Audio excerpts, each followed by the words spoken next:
There are moments when fans feel it before the calendar even says it out loud.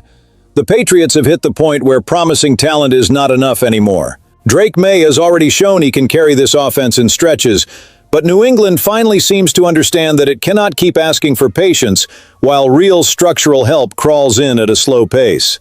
Changes on the line, a push for more muscle in the run game, a real debate at receiver, clear signals from Vrabel and McDaniels. None of that is small. This is pressure on a championship window. And today, the question is not whether this team has a future. The question is whether Foxborough will move fast enough to turn that future into a real threat. And the first hard signal of that urgency is the ground game. While a lot of people are still freezing the entire conversation around A.J. Brown, Mike Vrabel let something slip that, to me, hits like a warning siren. The Patriots know they cannot keep living off one explosive run and then smashing straight into a wall on the next snap. The team has already started attacking that problem by bringing in Reggie Gilliam to block, adding Julian Hill to bring more bite to the heavy package, reinforcing the line with Elijah Vera Tucker, and sliding Jared Wilson to center. And the most important read here is simple. They are not done. More bodies should be coming into this structure. And that matters because this offense got deep into the fight, but when the season demanded real balance, New England did not have enough underneath it to protect its own quarterback. In the Super Bowl against Seattle, Drake Maye dropped back 43 times. He took 6 sacks, lost a fumble, and threw 2 interceptions. Even the rushing numbers try to play tricks on you because the team finished with 79 yards and 4.3 yards per carry. But the second you look closer, the whole picture shifts. Maye was responsible for 37 of those yards. Stevenson and Henderson combined for 42 on 13 carries. That is 3.2 a pop. Against an elite defense, that kind of output does not hold up if you want to control a game on the biggest stage. And that is where the real fear for the fan base kicks in. Because this is not about taking the ball out of Maye's hands or turning the Patriots into some conservative shell of an offense. It is the opposite. It is about building an environment where the quarterback does not have to live on the edge every single time the pressure spikes. If the run game works with consistency, the play-action game starts breathing. Defenses have to honor it, the pocket gets cleaner, the reads get sharper, and the entire offense starts setting the tempo instead of chasing it. That is exactly why Vrabel kept pounding that point. But here comes the dilemma splitting the fan base right down the middle. Do you bet on that uneven explosiveness, the kind that can flip a game with one touch, or do you go looking for a tougher, steadier, more dependable offense, less flashy but more built for January football? Because a title window under pressure demands mature answers, not just raw talent flying around loose. If this line takes the step New England is waiting for, the offense jumps a level.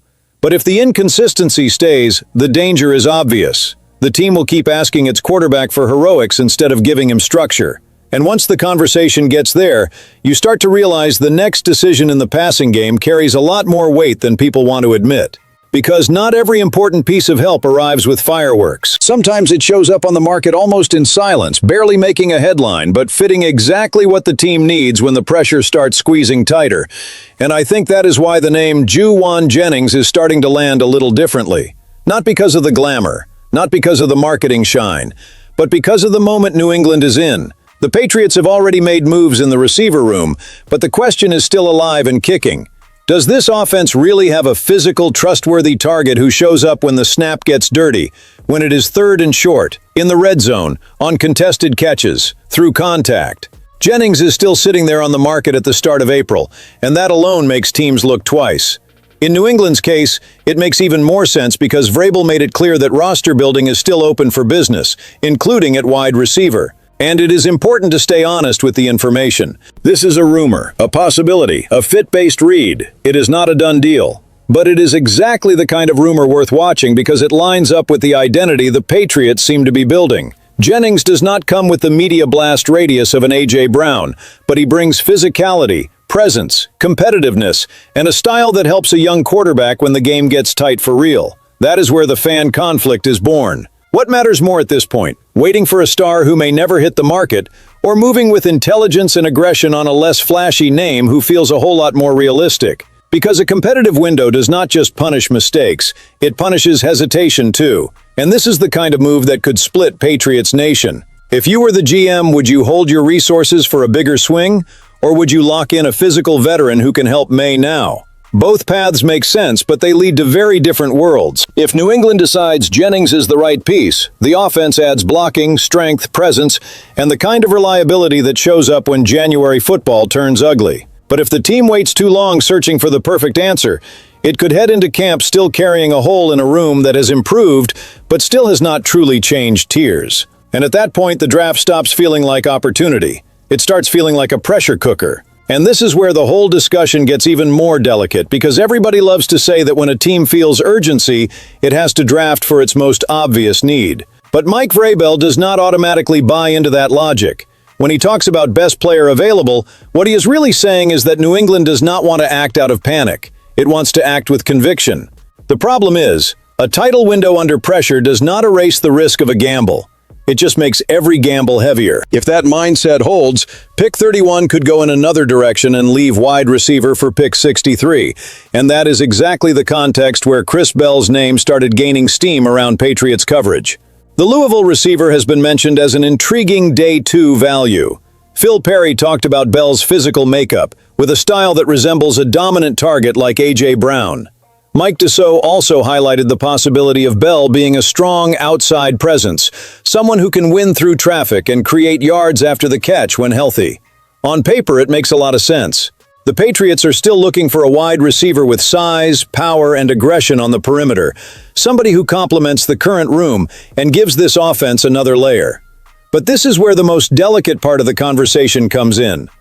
Bell suffered an ACL injury late in the season, and that limited his pre-draft process. There is no label here of a chronically injured player, but there is no way to ignore the context either.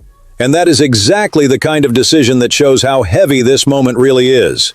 Because Bell could become the kind of brilliant move organizations dream about, the one where you spot value while everybody else blinks. If he gets that explosiveness back, New England could walk away from day 2 with a young, physical receiver with a high ceiling and controlled cost.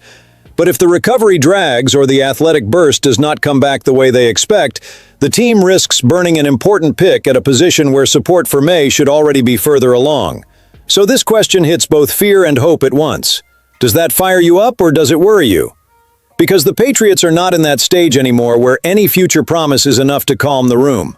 There is real urgency now to turn potential into concrete support. And when you get to the last piece of this puzzle, you realize the coaching staff's demands on Maye are part of that same pressure too. If this next step comes the way Vrabel sees it, the Patriots' offense could hit a level that does not fully show up in the box score. Because Drake Maye's next evolution may not be about a prettier throw, an off-script run, or some highlight outside the structure.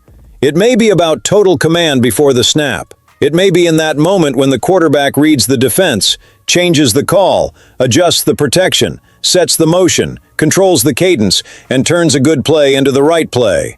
And that is exactly what Vrabel was demanding when he said he wants Maye to be an extension of Josh McDaniels on the field. That detail matters a lot, because Maye has already proven what he needed to prove in pure talent. His second season was monster stuff. Second-team All-Pro, runner-up in the MVP race, and the leader of a run that carried New England to the Super Bowl. That alone changes the temperature of any franchise. But what Vrabel's comments really reveal is something deeper. The Patriots understand that if they want to throw real punches at the top of the league, they have to take their quarterback from talent to total command. After year 1 in Alex Van Pelt's system and year 2 with more responsibility under McDaniels, there is now continuity. And Maye himself admitted there are still more answers and more tools waiting for him at the line of scrimmage. That is where the strategic pressure becomes impossible to ignore. What is the bigger urgency now? Putting even more talent around Maye, or speeding up his autonomy inside the system as much as possible? Because one feeds the other, but eventually the organization is going to reveal through its decisions what matters most. And that matters too, because Joshua Dobbs' departure suggests the team already feels comfortable treating Maye as the unquestioned center of the whole operation, only looking for one more young quarterback to develop behind him in Tommy DeVito. If that command grows the way it should, the offense becomes less predictable, punishes blitzes, gets more out of play action, helps the line, and walks into 2026 looking like a mature unit. But if that evolution stalls, the risk is familiar. The Patriots could slide back into leaning too hard on the quarterback's improvisation in games where the smallest crack decides everything. The shoulder looks fine, the arm is still live, the talent is still blazing. But now the next leap has a different name: command. And for a team with a competitive window under pressure, command is not a luxury item. It is the price of admission. And in the end, that is exactly why this moment hits so hard for Patriots fans. These are not random stories floating around the offseason. These are connected signals. More consistency in the run game, more strength and presence in the receiver room, a delicate draft decision, and a clear demand for Drake Maye to take even more ownership of the offense. All of it points to the same truth. New England understands it cannot keep wasting precious time waiting for the perfect structure to magically appear on its own. The window is not closing out of desperation, but it is tightening out of responsibility. There is a foundation, there is direction, there is a quarterback. And when a team already has those three things, whatever comes next has to be handled with the seriousness of a franchise that knows NFL opportunity does not sit around waiting forever. So here is the final question. Which one of these fronts has the best chance to change the Patriots' ceiling this season? If you're feeling this breakdown, hit like, subscribe, and jump into the comments because this conversation in Foxborough just got very real.